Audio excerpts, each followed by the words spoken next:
स्वाजपुर विधायक ने फीता काटकर बालाजी हॉस्पिटल का किया उद्घाटन।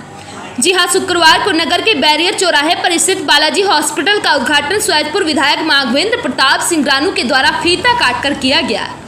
कार्यक्रम में उनका बैंड बाजे के साथ स्वागत सम्मान भी किया गया। इस अवसर पर विधायक ने कहा कि यह हॉस्पिटल सिर्फ पाली नगर के ही नहीं बल्कि क्षेत्र के लोगों के लिए भी एक महत्वपूर्ण अस्पताल साबित होगा और उनकी स्वास्थ्य संबंधी जरूरतों को पूरा करेगा। उन्होंने कहा कि अभी बीमार होने पर इलाज के लिए लोगों को बाहर भागना पड़ता है। इस अस्पताल के खुलने से लोगों को अच्छी सुविधा मिलेगी, जिससे उन्हें काफी राहत रहेगी। अंत में उन्होंने हॉस्पिटल के उज्जवल भविष्य की कामना की।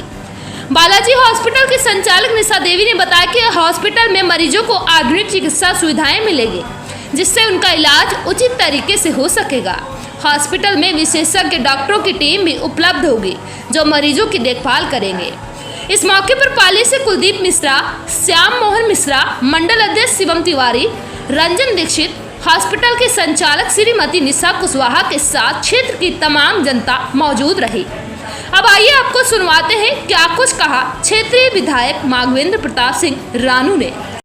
मैनेजिंग डायरेक्टर और निदेशक हमारी जिला पंचायत सदस्य निशा कुशवाहा जी, इस भवन के प्रोप्राइटर हमारे बहुत ही समाज सेवी योग गुरु आदरणीय दीक्षित जी, पाली के हमारे नेता कुलदीप मिश्रा जी, हरदोई मेडिकल कॉलेज में अपनी सेवा दे रहे हमारे भाई आशीष शुक्ला जी, हमारे नेता श्री सीताराम शास्त्री जी, हमारे राजन जी, हमारे जो वार्ड मेंबर है कुछ भाई को भी दे दो,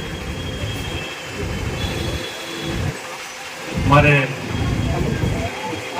श्याम मोहन जी, मंडल अध्यक्ष शिवम जी, सभी हमारे गणमान्य अतिथिगण मनोज जी और राजरूप जी, हमारे दिनेश जी, सभी अनिल बाबू, हमारे डॉक्टर साहब, बैठे हुए हमारे सभी नेतागण, मैं सबका बहुत बहुत धन्यवाद देता हूँ। बुजुर्ग सभी वरिष्ठों को उनको प्रणाम करता हूँ। आज का ये कार्यक्रम निश्चित रूप से पाली के विकास के लिए बहुत बड़ा सहायक होगा, क्योंकि पाली नगर क्षेत्र का कहा जाए तो ये बैकबोन है, रीढ़ है और यही विकास का केंद्र है। एकमात्र हमारे विधानसभा में नगर है वो पाली है, और पाली का जब विकास होता है तो उसका प्रभाव पूरे विधानसभा क्षेत्र पर जाता है, उसका प्रभाव पूरे विधानसभा क्षेत्र को मिलता है। और पाली में कोई भी विकास कार्य होता है तो निश्चित रूप से पूरे विधानसभा क्षेत्र को उससे लाभ मिलता ही है। और हमारी विधानसभा तो ठीक है, पड़ोस में शाहबाद विधानसभा के लोगों को भी इसका लाभ मिलता है, क्योंकि पाली केंद्र है दोनों विधानसभाओं का भी।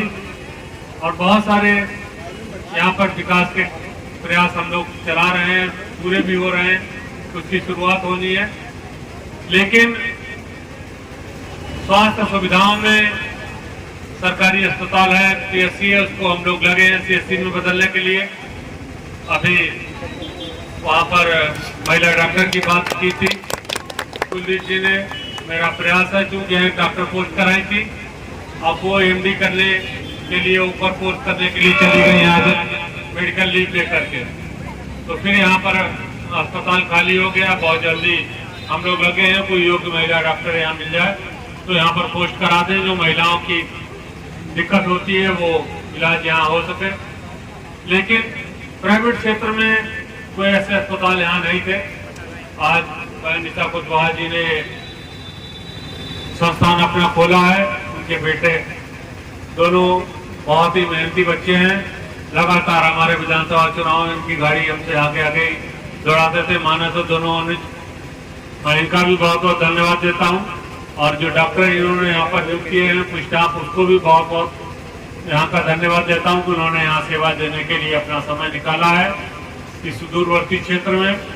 जैसा कि अभी निशा जी बता रही थी कि वो बहुत अच्छे अच्छे डॉक्टरों से उन्होंने कंसल्ट किया है। एमबीबीएस डॉक्टर यहाँ पर बैठा करेंगे, जो यहाँ पर अलग अलग दिनों में सेवाएं देंगे।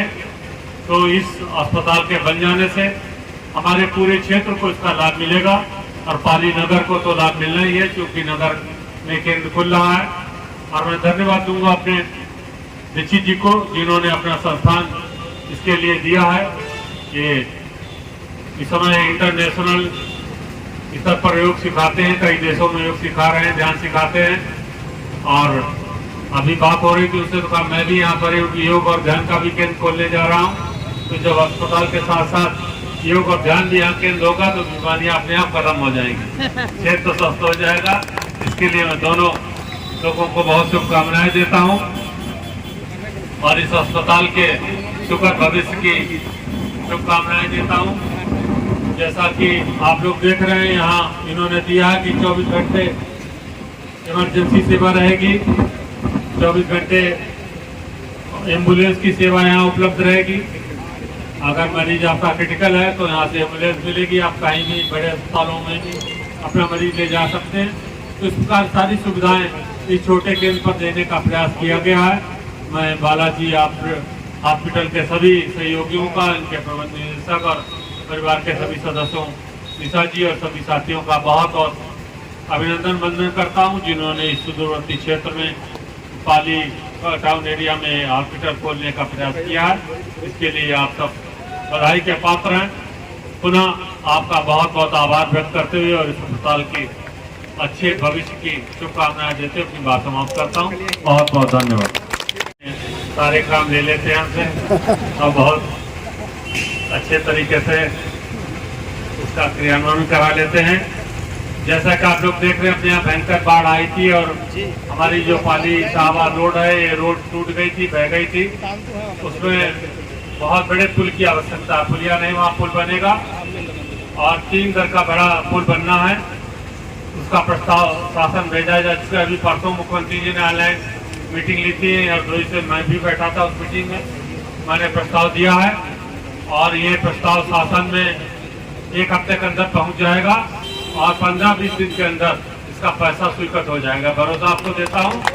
और ये 1 महीने के बाद इसका टेंडर लग जाएगा और इसका काम युद्ध स्तर पर शुरू करा देंगे, जिससे बहुत जल्दी ये काम पूरा हो और सड़क आपको आवागमन के लिए आरंभ हो जाए। जो आपने रोड स्टेशन की बात की है, तो इस पर स्टेशन के लिए भी क्योंकि दूसरी किस्त मिलनी है, ये जब कार्यपूर्ति प्रमाण पत्र जांच के चला जाता कहाँ सही काम हुआ है, तब दूसरी किस्त जारी होती। तो इसकी दूसरी किस्त जारी होने वाली है, इसकी जांच हो गई है, बिल्डिंग सही बन रही है।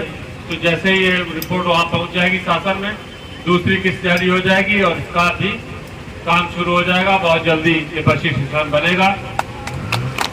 ऐसे ही अपनी अनंतपुर से लेकर शाहबाद तक की रोड है, बहुत से लोग उस रोड की भी मांग करते रहते हैं, तो वो भी शासन में प्रस्ताव पहुंच गया है। महीना 15 दिन में उसके लिए पैसा जारी हो जाएगा, वो रोड भी बन जाएगी। तो क्षेत्र की जो प्रमुख सड़कें हैं लगभग वो सारी स्वीकृत हो चुकी हैं।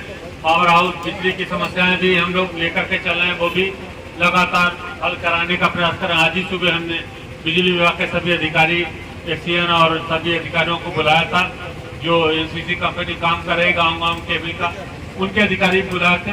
और जिन गाँव में बिजली नहीं पहुंची है, जहाँ जर्जर लाइनें हैं, वहाँ लाइन ठीक करने का प्रयास हो रहा है। पाली के लिए पूरा एक अलग से ही पाली टाउन के लिए एक फीडर करा दिया जाएगा। इस पे करीब 18 गांव जुड़े हुए थे, उन 18 गांव का अलग फीडर मैंने करा दिया है, जिससे पाली में कोई बिजली आपूर्ति में गर्मी में बाधा नहीं होगी और पाली की जो लाइन है वो अलग जाएगी। जो देहात के क्षेत्र हैं उनकी लाइन अलग से फीडर से जाएगी। तो जो बाधा आती थी कि देहात में खराब है तो शहर की लाइन काटी जा रही, वो दिक्कतें खत्म हो जाएंगी। ऐसे ही ट्यूबवेल के लिए यहाँ से 2 फीडर एक बना दिए, मलिकापुर फीडर बन गया, एक भरखनी फीडर बन गया, जिससे इन फीडरों पर लोड था और लाइनें बहुत दिक्कत होती थी, तो वो दिक्कतें भी दूर होंगी और ये जो पाली और क्षेत्र की में बिजली की समस्या आ रही थी, वो बिजली की समस्या दूर हो जाएगी। ऐसे ही विधानसभा में 3-4 नए पावर हाउस स्वीकृत कराने का प्रयास चल रहा है। ये पावर हाउस दिसंबर तक स्वीकृत हो जाएंगे और जो क्षेत्रों में बिजली की लंबी लंबी लाइनें हैं, इनके कारण दिक्कत हो रही, वो दिक्कतें दूर हो जाएंगी। तो अगली गर्मियों से आपको रेगुलर बिजली मिला करेगी, ये समस्याएं भी आपकी हल हो जाएगी। क्योंकि अस्पताल का उद्घाटन का कार्यक्रम था, इसलिए मैंने कहा है, बातें ने बताया, लेकिन श्याम मोहन जी का आदेश था तो बतानी आवश्यक हो जाती है कि बहुत लोग इकट्ठे विधायक क्या करते रहते, कहाँ गायब रहते, तो हिसाब भी देना पड़ता है जनता के बीच में कि आप लोग जो पर्चा जानते हैं तो सही नंबर मिलते रहे। इसलिए अपनी जो काम है उनको बताना भी जरूरी होता। और भी ऐसे अस्पताल की एक अभी नया अस्पताल हमने रूपापुर में स्वीकृत कराया है। बहुत जल्दी वो अस्पताल भी बनेगा। PSC सेंटर स्वीकृत हुआ, जैसे पाली नगर में ऐसा ही मुंडेर में दिया था। मुंडेर में जमीन नहीं मिली तो रूपापुर में वो जमीन मिली है। तो बहुत जल्दी रूपापुर में नया अस्पताल बनेगा। तो क्षेत्र की जो स्वास्थ्य की दिक्कतें वो भी धीरे धीरे दूर होंगी और हम सभी लोग, चाहे निजी क्षेत्र हो चाहे सरकारी क्षेत्र हो, इन सब समस्याओं को लेकर के एक बेहतर विधानसभा में भविष्य अच्छा बनाने का काम करेंगे। यही शुभकामनाएं देते हुए अपनी बात समाप्त करता हूँ। बहुत बहुत धन्यवाद।